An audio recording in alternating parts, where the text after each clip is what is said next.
Yep. Yes, we are. Well, good evening, everyone, and welcome to the Raymore City Council work session for Monday, November the 3rd, 2025. We'll call the meeting to order, and our first item and only item tonight on our agenda is the discussion about the Good Ranch Tract 1. I'll turn it over to Mr. Fearborn. Thank you, sir. First of all, I'd like to apologize for the indoor weather. The air conditioning kicked on about 3 and didn't kick off, so we recognize it's a little bit chilly in here this evening. So on a number of different levels and occasions, people ask us about status of the Tract 1, the pork chop as we call it. Where's it at? What's going on with it?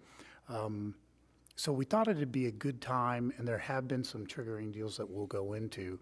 We thought it'd be a good time to just kind of get the facts out there about what Tract 1 actually is, a little bit of the history on it, some demographics, some challenges, et cetera. So with that, I'm going to turn it over to Mr. Gress to kind of lead this conversation. We'll be jumping in occasionally. Thank you, sir. And thank you, Mayor and Council, for the opportunity. Ms. Lee and I will kind of tag team from the planning side of things as it relates to this property, and then some of the economic development side of things. So bear with us as we kind of tag team back and forth. But to follow along, we wanted to kind of start just bigger picture and kind of frame the property a little bit. As many of y'all know, the site is about 141 acres, plus or minus. The site currently is zoned. It was zoned as part of the Good Ranch development when it was annexed into the city. The northern half of the site, everything generally north of the big pond, is our C2 general commercial, and everything further south of that all the way to the interchange is C3 regional commercial. Very similar type uses that can be in those districts, but think about it more of like a neighborhood commercial zoning district and then your kind of regional shopping center district. Kind of the nuanced differences there. The property, it is a joint ownership. Good Otis LLC owns the bulk of the Good Ranch development. That's a partnership between the Good family, predominantly Gib Good and his daughter Reeve, on the Good side of the project, and then on Otis, Otis Company, historically started with James Otis, who was the dad of Dave Otis. Dave Otis is the primary contact that we have for a lot of our conversations with development. The cost of the land, based on some of our recent conversations, is about $10 per square foot. So you can see the math behind kind of what that equates to for the entire property. And then as a whole, just because of the size of the property and its location, there's a lot of different key partners of who we need to be working with to have the conversations that we need to have and talk to the folks that we've been talking to. So that involves the city of Raymore, obviously, and the ownership group are kind of at the forefront. MoDOT controls the interchange along North Cass Parkway, so they have a big hand in what goes on and what gets into this property and how it gets in there. Water District 10, as many of you may know, the boundary is right there at where that zoning line is. The south half of this property is served by Water District 10, and everything to the north of Fox Ridge Drive is served by the city of Raymore. So another complexity that you don't really see on a lot of properties like this. And then last but not least is what we'll talk about tonight is just trying to find that future master developer that will hopefully join the city in some of our visions and accomplish something really great. I'm going to pass it to Jordan. She's going to talk a little bit about some of the demographics and why those are important for the site. Good evening, Mayor and Council. So as David mentioned, looking at the site and the city kind of on more of a larger scale, we wanted to show some specific demographics that we know developers look at when they're looking at our city compared to other cities. And so population is one of the biggest things that they look at. So this chart just shows a 3-mile, 5-mile, and 10-mile radius that expands from the center of these cities. We do have a pretty good population when it comes to our radius, but it just shows that there are other cities who have great population radiuses as well. And then our median income is another important demographic that is looked at by developers. And here we rank a little higher on the chart with our comparison to other cities.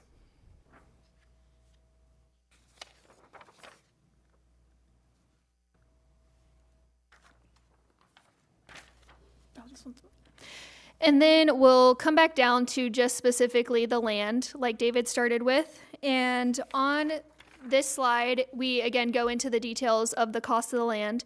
And like David mentioned, this cost is estimated based on conversations we have had with Godotis. It's also important for us to note that this is unimproved land. So there is minimal infrastructure on this site that makes it difficult to support development. We've also kind of looked at a rough estimate of what it would cost to put the public infrastructure in on this site, and it's roughly $3.7 million, and that's just based on estimates. And this estimate also does not include any private infrastructure, so any of our partnership with Evergy or Spire or any additional things that need to go in on the site.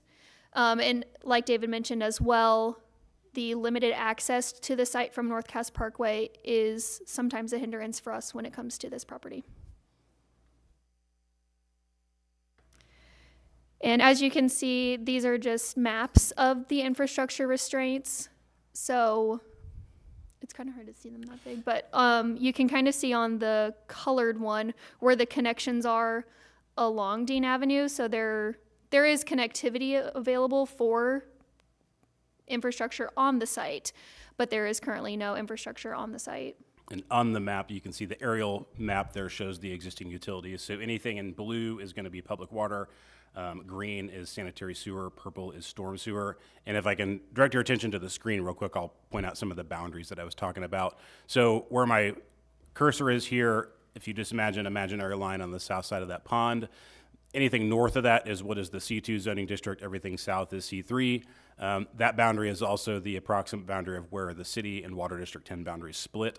So anything north of that pond, the city has control over, and anything south all the way down to 195th Street is going to be outside of city's water service territory. And so that's the other caveat to that public infrastructure estimate. That also did not really include, I don't think, a lot of the water infrastructure to the south, because the city really doesn't have a huge part in that. The water district handles all of that stuff outside of working with the city.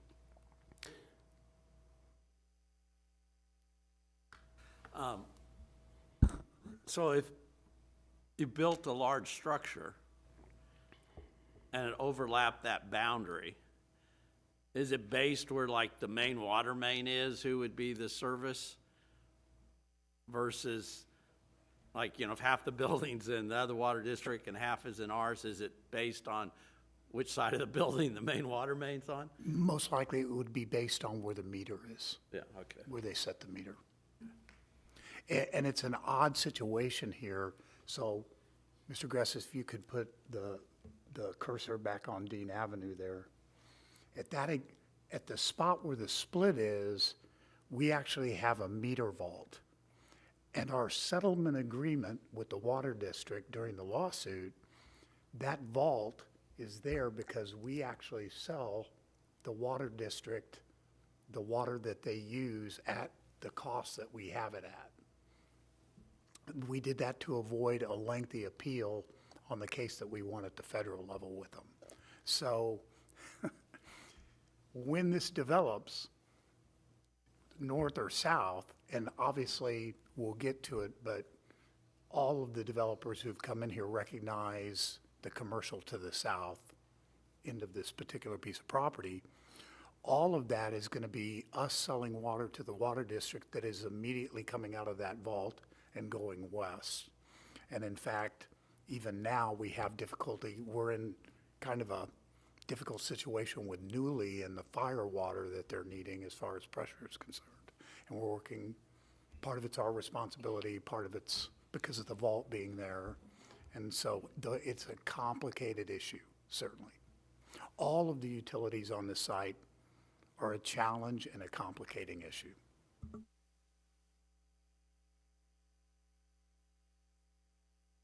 Thank you. And Water District 10 doesn't have anything to do with sewer, right? Just straight water? Just water service, And the correct? sewer would be, on that hole, would be through City of Raymore? Yep. Okay.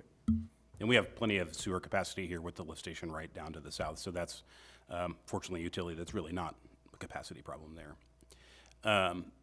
So to follow up on what Jordan mentioned about the MoDOT being a partner. So I mentioned on this map, you can see from about a few hundred feet past the Dean Avenue signal is where MoDOT's jurisdiction takes over. And so they have the ultimate authority to grant whatever the access looks like into this development. And we mentioned that because that has been somewhat of a challenge. I'll kind of equate it to a cart before the horse situation.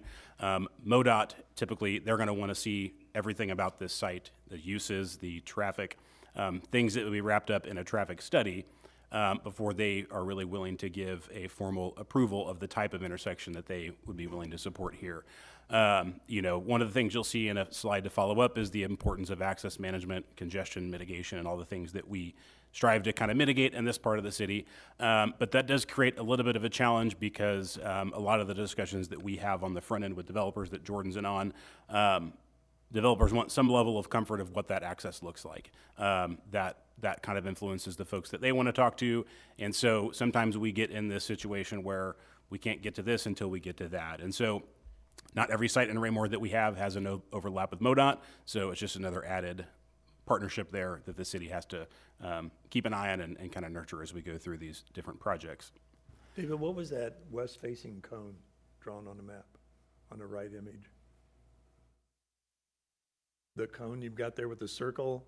in the middle Oh, of the drive? so this is just generally that mid, sorry, I was like, wait, there's no cones. Very excited about that. So this is just a zoomed-in snapshot of this drawing right here. So this would be the intersection. This is Tract 1 to the north. This is the North Gas Plaza development to the south. And then you've got Dean Avenue right here, and then the interchange on this side. Okay. So this is from a traffic study that the city did back in 2014 that was related to a development the city was working on Tract 1. And there were some records in there about what MoDOT was and was not wanting there on that site. So kind of backing out a little bit, as the council knows, we just adopted our comprehensive plan, and I'll go through a couple of slides that kind of touch on the importance of the Tract 1. But something I wanted to draw attention to, sorry if I can flip to my notes here.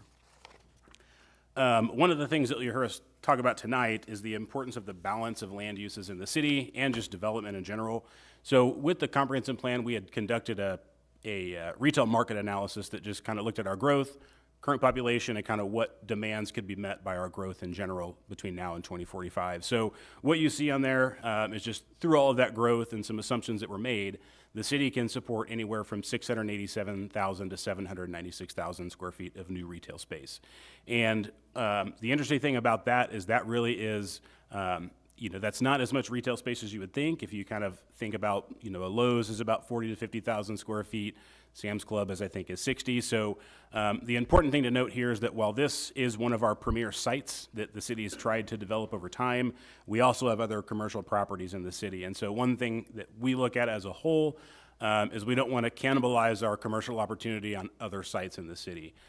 So within that comprehensive plan, there's 4 or 5 other kind of key sites that we have identified that also have a lot of demand for commercial development. And this one's unique because it has so much space, but that also kind of presents itself as a challenge in a way that we'll talk about here in just a moment. So these 3 statements were, these were marketing type language that we came up with as we worked through the marketing materials for all of our sites in the city back in 2017. The city hired a consultant to help us put together some marketing materials. And through that, these were the kind of three of the main visions that they came up with that we were putting in a lot of our marketing materials, and they're still in there today. And so I felt like it was important, if we're talking about the vision of the city, these are kind of the things that staff has been putting out there as we're talking to all these different developers, property owners, and things like that. The next slide is, if you're familiar with the comprehensive plan, this was identified as what we call an activity center, and this is just a snippet of basically the couple of pages that deal with Tract 1 of the Good Ranch. And so it kind of establishes, this is again what's in the back of our minds, Jordan and I's and in our planning office, as we're talking to folks about what they hope to accomplish on the site. These are just from the city's perspective, the things that we're telling them and showing them, drawing up concepts to kind of communicate how they could accomplish that. But it all lends itself to, there is a large area to be developed here, and so it's all about establishing that mix of what is commercial uses and what's not commercial uses, whether that's professional office or entertainment or any number of different non-retail uses. Our goal, and Jordan will touch on this, is to kind of lead with the commercial stuff in mind and then figure out what the balance of that land, what can it be to further support that type of balanced growth. These were a set of recommendations from the comprehensive plan, kind of action items that the city should take into account when looking at this property specifically. So in our zoning code, we have what we call the GCO district. It's our gateway commercial district. It's an overlay standard that basically has an enhanced set of zoning standards that would go on top of that C3 or C2 zoning. Evaluate the master plan for the site, which is something that we've been working on. And then the third bullet, as I mentioned, just focusing on good access management. There's things about 58 Highway that we hear about all the time, and so our goal with this property is to not recreate those things while still making the site attractive for development. In addition to the site, the comprehensive plan also looked at our major road network, and so Northcast Parkway was another segment of that transportation plan that has a set of design recommendations that go with it. And so this is kind of the description of that corridor and kind of what it means for the city. And then you'll see there are kind of four main recommendations for actions the city should be taking into consideration when we're talking about the future development of the site. And to jump in on that first bullet that you see there, there has been some discussion on monument signage that is city-related, not necessarily here. Did make the promise to the council that we would meet with Mr. Good and Reeve relative to that. The mayor and I and the rest of the development team had the opportunity. He has expressed, until the site has a master plan, he is not interested in any kind of a monument sign out there. He does not want to, he doesn't want something there that if the ultimate developer, that was not part of their vision for the site, he does not want to quell any opportunities that would come in that regard. He said afterwards, and more in working with them, he would be very interested in discussing that because he recognizes it is within the comprehensive plan, just not at this time.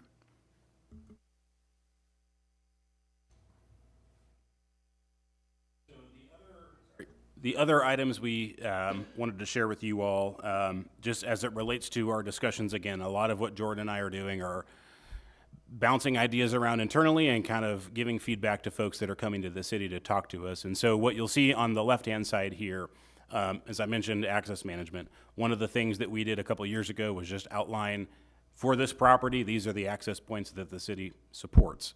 They have to connect to other main roads within the city. They have to meet all the offset distances in our code, all the nerdy stuff that my department's in charge of. But then you'll also see kind of mixing in some roundabouts and things like that for placemaking, just the elements that we talk about in the comprehensive plan. So what you see on the left-hand side, this is a marketing material piece that was listed online for what Good Otis has online for this property. And so you can see they've kind of taken the outline of what the city said we could kind of support from a road network, and then they've kind of taken the next step to start seeing how you can subdivide those parcels into tracts that would be made available for development. So that's one very tiny iteration of the different concept plans that we've done talking with Good Otis and different groups. But it was good to see that this feedback is being listened to, because that's what they're putting out there on their websites. The second piece of this, these are two concept plans that were put together by Good Otis for this property. Both of them kind of in reaction to a particular project at the time that the city was trying to get. And so you'll see on the left-hand side, this was in pursuit of a very large big box store with an entertainment concept that was also part of that. And then there was some professional medical offices and then a couple different kind of boxes on the map, if you will, that were sprinkled in there. On the right-hand side, you'll see the focus was the southern half of the tract of land with this kind of regional mixed-use center or village center concept, and then everything to the north was kind of more different blobs of where future land uses could go. We wanted to share these because these are, they're almost there for the type of master planning that the city is kind of asking the developer or the landowner and future developers for. But we are at this point, we're hoping for more of this type of detail in those plans so that as we're reviewing them, we know what to expect. Each of these blobs up here is kind of a very vague and general type of land use, and those can look 20 different ways to the next, from one person to the next. And so when you talk about utilities and infrastructure, getting down into this level of detail is really important so that you're being effective with the infrastructure that you're putting into the ground. And one of the items that I would want to emphasize to the council on the last slide and on this one is the word concept. Nothing here is a plan yet. All of these are, and you will note, this is the city putting these together in response to the property owner coming to us and saying, hey, could you put together something on paper, because we're kind of hearing this from a developer over here, and we're kind of hearing this from this developer over here. The current ownership of the property does not have the wherewithal to come forward with something like this. It's just not there, which is why the ultimate goal is to get them out of the preliminary development business and just be a landowner and have a true developer come to us without blobs in certain areas of this, with a master plan for this entire product here. That's our goal. That is what we're working towards. Thank you. So going back to the earlier slide, you're looking for someone that's gonna come in there with $67 million or whatever, buy the whole thing, and they become the developer. Exactly. Okay. Most of the council knows this story. The original approach that we received, that the city received on this was, we've got all of this land out here. We have a theater, and so they took a little cardboard box and they set it in the middle of a map of this particular property and said, if we build this theater, everything else will happen around this. Bad idea. That's not a master plan. But that was, and we have seen it time and time again with them coming forward with one-offs rather than a master plan. We think we've got them, and the person who's the primary, as Mr. Gress indicated, is actually Dave Otis. It's not Gibb. We know Gibb because Gibb's local. We get to talk to him more. But Dave Otis is really the person who, if something's going to be done in that regard, that's who they're going to be going to. Excellent. So kind of those things all in mind, the last couple slides here are just kind of an outline of the directives that we, kind of take away from our conversations with you all, with our internal team, with our, the folks that we're having meetings with. These are just kind of high-level goals that we have as a department. So the importance, number one, is obviously on the land planning. Our goal is to have a fully integrated master plan for this site at some point so that, the development of that becomes much, much easier. It also accomplishes, the one-off piecemeal development. We've seen that in areas where that does not work. It helps us to understand the best balance for the site in terms of what can be retail, what has to be more service-based, maybe professional office, something that meets the needs of the comprehensive plan and the property owner's plan. And then I talked a lot about the efficient development pattern, so making sure that the infrastructure we're putting in doesn't overlap with something that's going to conflict further north, that the infrastructure is sized appropriately for the demand we're going to see further north. That's the importance of a lot of those plans early on. In terms of zoning or development, the city has an existing MOU with the Good Family for the annexation and the development of this entire property, but nothing that really focuses on this tract specifically. It's all about the greater Good Ranch. And so kind of working towards, as Mr. Fearborn alluded to, getting the property owner and the city on the same page, which we've made a lot of progress on in the last couple of years, but also establishing the expectations of, do we want to stick with the C3 and C2 zoning? Those outline all the commercial uses that you can have, but the zoning standards in there kind of reflect the type of development that you'd see anywhere else in the country, really, any type of commercial shopping center. And so when we start talking about zoning standards, design standards, the importance of some type of overlay, like the Gateway Commercial Overlay District, like I talked about, any way that we can set the groundwork to make sure that the person that we're talking to knows exactly what the city expects out of this project. Given all the factors that we talked about all the challenges with the infrastructure and those types of things. And then in the bigger picture is just understanding the best way for the city to support the development today and 50 years from now. And so all those are kind of the importance of this property in our department, and then I'll let Jordan talk more about her work on the economic development side. So like David said, we work very closely on all projects. And so with all the zoning in mind, when it comes to approaching and attracting developers, we always lead with potential commercial tenants. We know that that is what is driving the market. And when we do that, we reference feedback from either other developers we've spoken to, other projects that we've seen. And this just helps us better understand and approach the developers better. Also, we do want the site to be master planned by one developer, but we are seeing that multiple uses may mean multiple developers. So developer X could buy the whole land, the whole parcel, master plan it, and then sell off parcels Y and Z to someone else who specializes in building and developing those specific uses. And a real example that the council has had recently is the Grove project. We had a retail component developer and the residential component developer on that. And then additionally, more details on the development landscape. We are looking for a creative mixed-use development, which again is just based on developer feedback that we've received, as well as trends that we see both nationally and locally. And this is also a way to help keep us competitive. Like we showed earlier with the demographics, it's important for us to make sure that we're putting our best foot forward. And so being able to understand what people are needing and being able to share our demographics and make them fit for what they're looking for is very beneficial. A lot of times we see developers are, they have a checklist of what they need. And so we make sure we can check as many boxes yes as possible. The last two slides are some comparable projects that we've seen in the area. So this first one is for a 7-acre commercial corner, so a fraction of the size of Tract 1. And we just wanted to showcase some of the incentive packages that are being given to projects around us and locally.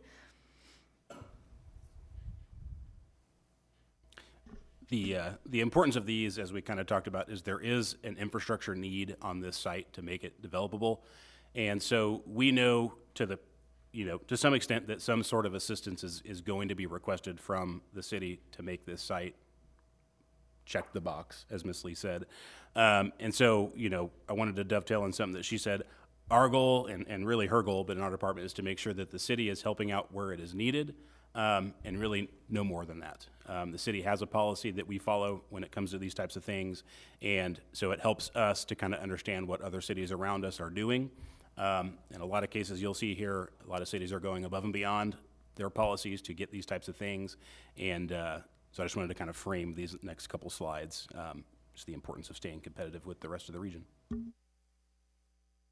And then we have one more, which is closer in acreage size to Tract 1. This one is 121 acres. And as you can see, this project is a Missouri project, and so our incentives are the same that we could theoretically use. However, this project is utilizing a couple tools that we do not have in our toolbox. And so we feel like that's an important hurdle to discuss.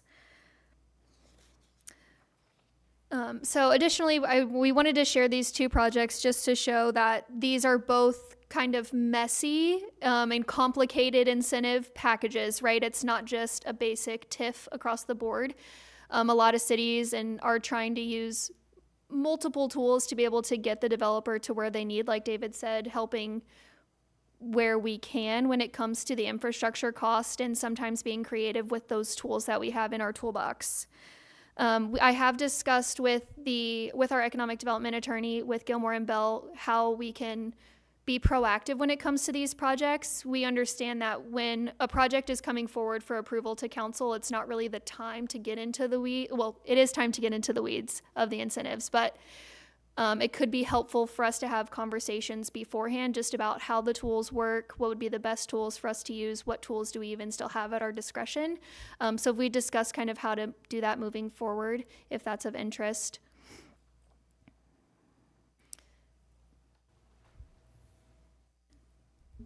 I think that would conclude our yeah. presentation. So, Go ahead, Mr. Fairburn. Mr. Barber, did you have a question? Yeah, I did. I appreciate you putting these comparable projects together. I'm curious, I did the math, real quick math on this. This is over 400,000 an acre for that property. Are these comparable I mean, is that, I don't know, is that high? Is that low? Is that medium? Is that an issue with this not developing? I don't know. It It's just seems certain- expensive to me. it's a complication. It is. It would definitely, on the legal pad, be under the challenges list rather than and one of the complications, again, spent a lot of time talking about, because of these challenges, what we know from having conversations with developers, going back years, what they have said they're going to have to do to make this pencil out.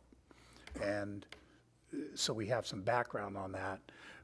A further complication on this particular site is the property owner would like a significant portion of the incentives to go to the developer to help buy the land at this high price.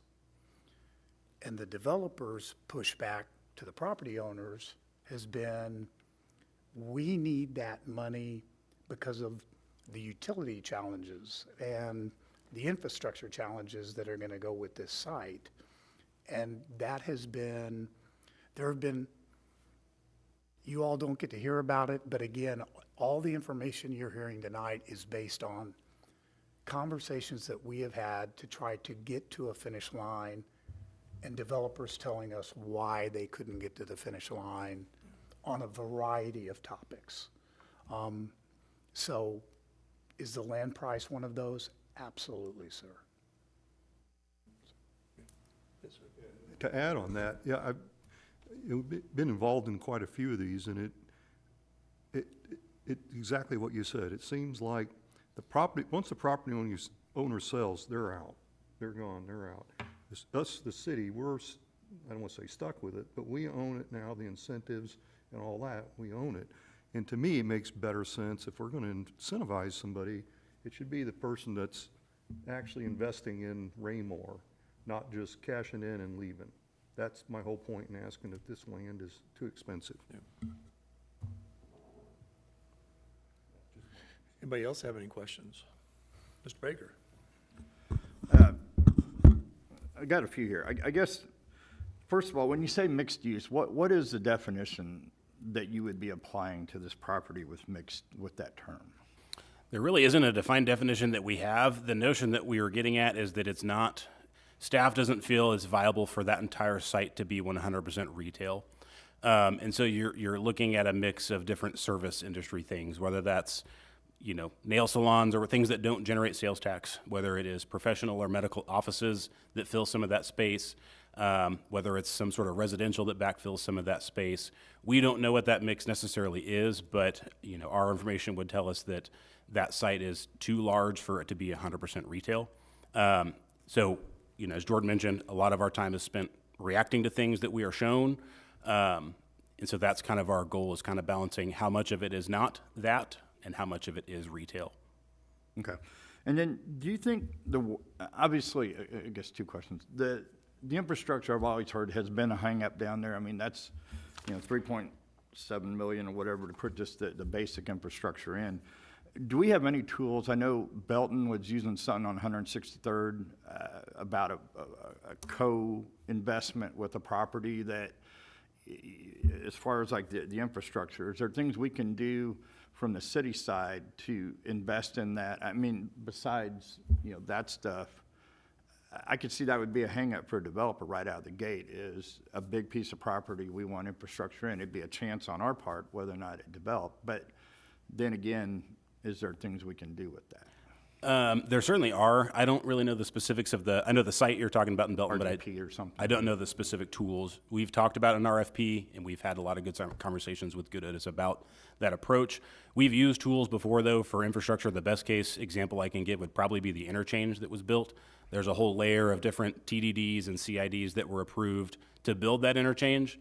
And to pay that back, there's, I think it's 3/4 cent total sales tax that gets applied to future retail activity. And so that's good because the interchange is there and we have the access. It does prevent a little bit of a challenge, though, because any now tools you use like you typically would, the more that sales tax amount creeps up. And so we also have to be cognizant of, we don't want to overtax that property because people won't be inclined to shop there. So that's kind of the importance of this creative package that Jordan was kind of talking about.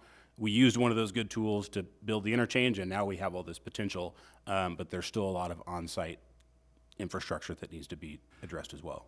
Do we see the warehouses affecting developers looking at that website differently? I know that we're, having to put an extra stoplight in for just the 3 existing warehouses we have now because of the traffic issues at 4:30 in the afternoon and 7:30 more so at 4:30 coming out of there. But with the additional warehouses to the south and then the one that is getting talked about Wednesday night and beyond to the east of the first building, is that ever come up with? I mean, I can imagine the traffic is not going to get better out there. I mean, and I drive through it every day. I mean, that's my neck of the woods, so. Yeah, the warehouses are really they're a great problem, if you will. The traffic is a good problem. So the developers that we've spoken to, that we can now share that there are 3,000 people who work there daily, and there will be only more that work there in the future. It's a great selling point. So David pulled the population demographics back up. And so say there's 32,000, right? Then there's 3,000 more here that are working. And those people all want to make sure that they can get lunch, and they probably can't make it to 58 and back on a 30-minute lunch and be able to actually relax and enjoy their break. So the employees there are a really great selling point for us when it comes to developers. That close distance gives them the opportunity to have so many other opportunities, and people who are right there ready to get gas on their way home, grab groceries, get lunch on their break, and that sort of thing. So the Commerce Center has been really helpful when discussing this site with potential developers. Traffic is good when it comes to retail and commercial, for sure. They like that. And being at the bottom of this particular list, it only enhances that, as Ms. Lee said. One of the things that we heard, and this was, I think, back when I started, that was the challenge to get people interested in this site was that there's nobody down there. The only people that really took North Cass Parkway when I started was, going home to Stonegate or somewhere out east. It was the easier exit compared to 58. And so, that was a big component of working with Van Trust on the Commerce Center was to, we can only increase our full population as quickly as we can through development. So a good way to increase the daytime population is to get more jobs out here. So that, kind of ties back kind of far, but, that's why I wanted to bring up this slide, is we can only grow as quickly as we can through development. So a good way to get people's attention, as Jordan mentioned, is the traffic down there, traffic counts.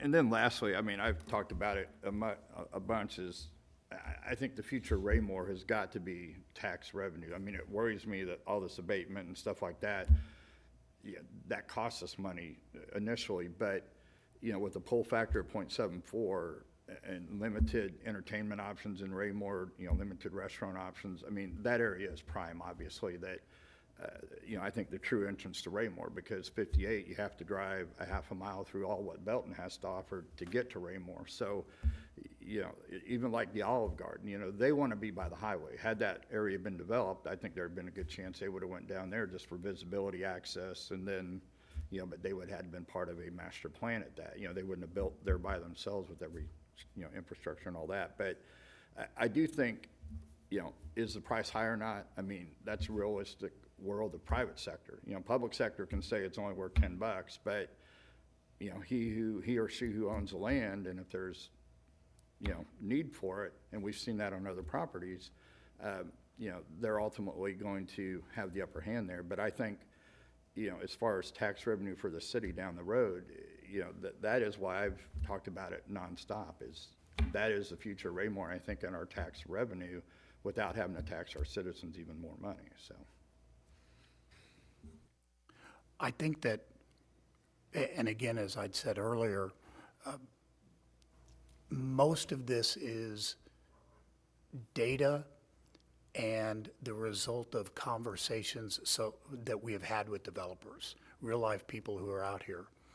I can tell the council that one of the impetuses for us being with you all tonight is at the beginning of December, the mayor and I and the development team actually have a meeting with a developer who is viable and very interested in the site.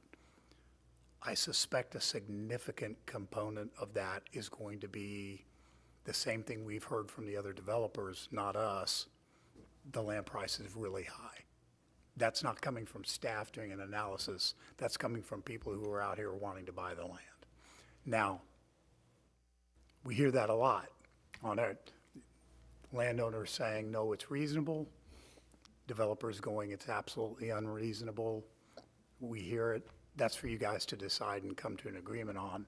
But you hear it from 4 or 5 of them and you start to wonder. Mr. Baker, you said initially it costs us money. What's your perception of that? How does it cost us money? Well, I mean, I guess the example like Chick-fil-A, we have a $70,000 or $100,000 sales tax abatement on there, whatever. So, I mean, over time, we will get it, but initially, we get the business, we get people coming potentially to, I guess, Raymore to visit Chick-fil-A, unless I'm wrong about that. But the sales tax part of it, I would be a little worried that, I know a developer is not gonna say, well, we're gonna come in and pay full price, but the amount that we may have to give up early on to get something, and that's the nature and beast of business and development and commercial development. But if we, So you're talking about the potential for future revenue rather than what we might get if we offer an incentive and bring them here, because, I mean, on that land, we weren't getting anything. So that's why I don't know Well- what your perception of it's gonna cost us money.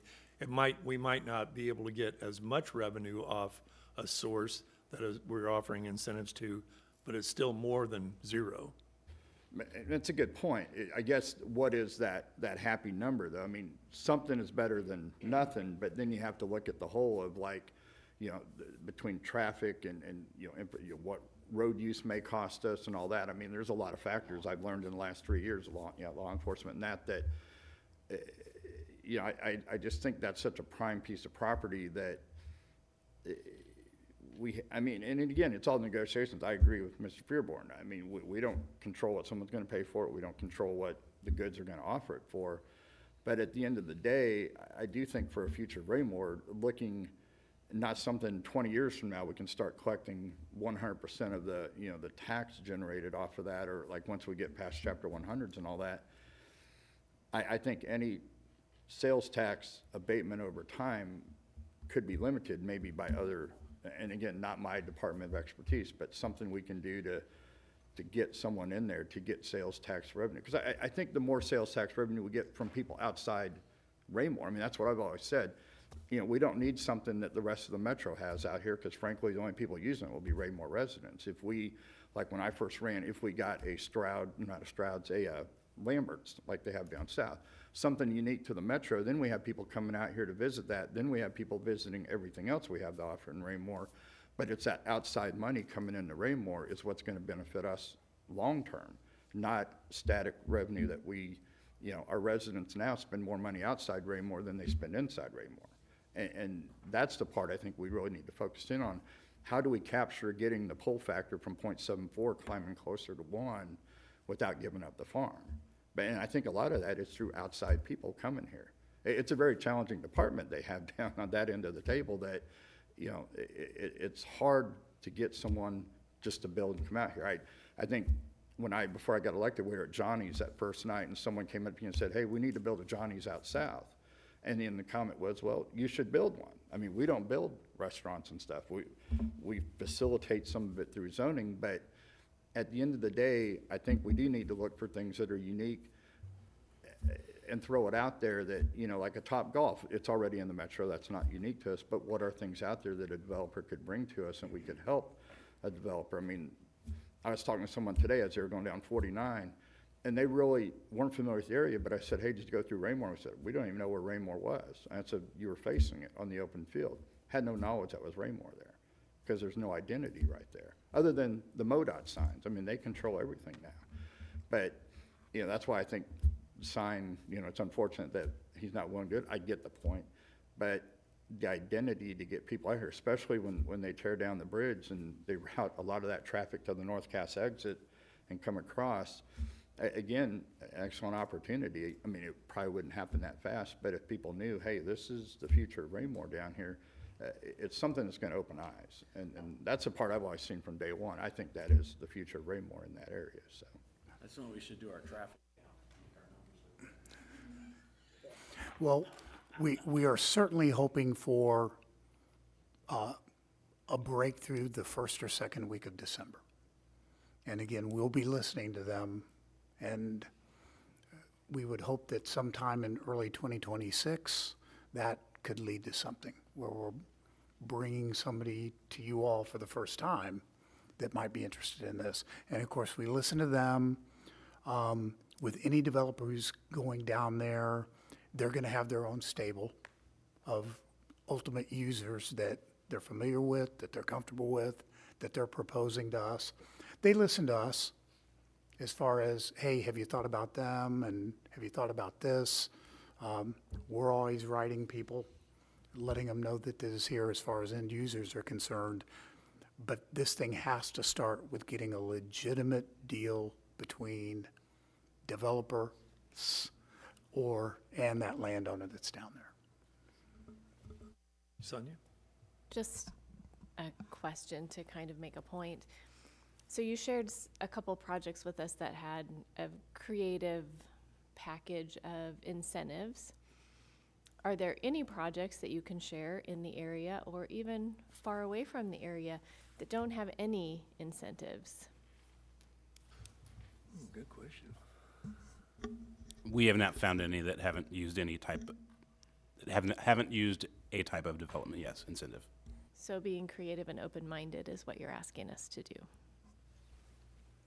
And recognize we are going to do everything we can to we don't offer, we respond. And we question what is being asked with a critical eye. That becomes more and more important as time goes on. I actually shared with the team this afternoon, it just happened to come through. If you get Management Matters from Mark, they're talking about the new North Hallbrook on the Kansas side development, mixed-use development that's going in there. And holy cow, the public participation on that thing is eye-popping. If you get the chance, it's called the North Hallbrook Mixed-Use Development. And actually, the city of Leawood has done a very, very good Q&A, and they're real transparent about what was asked for, why they had to give it. A lot of tools over there on the Kansas side. And that's a challenge, too, that we're dealing with.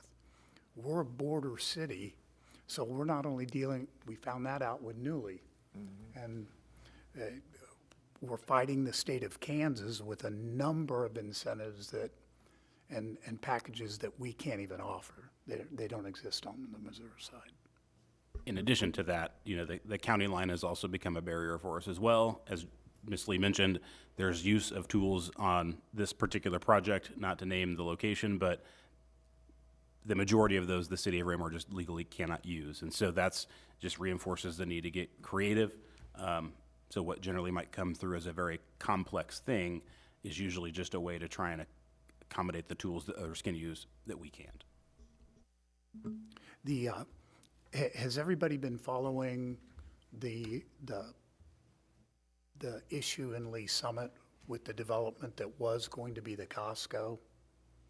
So Hy-Vee sued because the development is here, and then they took the CID and ran it up the street to include Hy-Vee and none of the retailers in between, and they're on record with all kinds of the city and the city's attorney saying things like, if we don't get Hy-Vee, this project doesn't go. So they kind of teed up Hy-Vee being able to sue them. Hy-Vee won. They not only won to be excluded from the CID, but they won on count 4, point 4, which was the CID is illegal.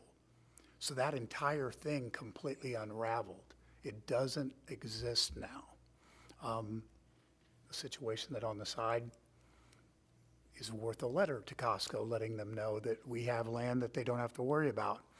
However, this team, with everything else that they have to do, gave me the first CID pass for down here, and it included an arm that went all the way up 49 over into Belton to take their Hy-Vee, as well as a couple of the other retail locations over there. So it was a very creative looking CID. Yep. All right, anything else, guys? Anything else? Yeah, all right. Well, we're on to, off of A and on to B on other. Is there anything under other to bring up this evening? No, sir. Anybody else? If there is nothing else, we're adjourned. Thank you.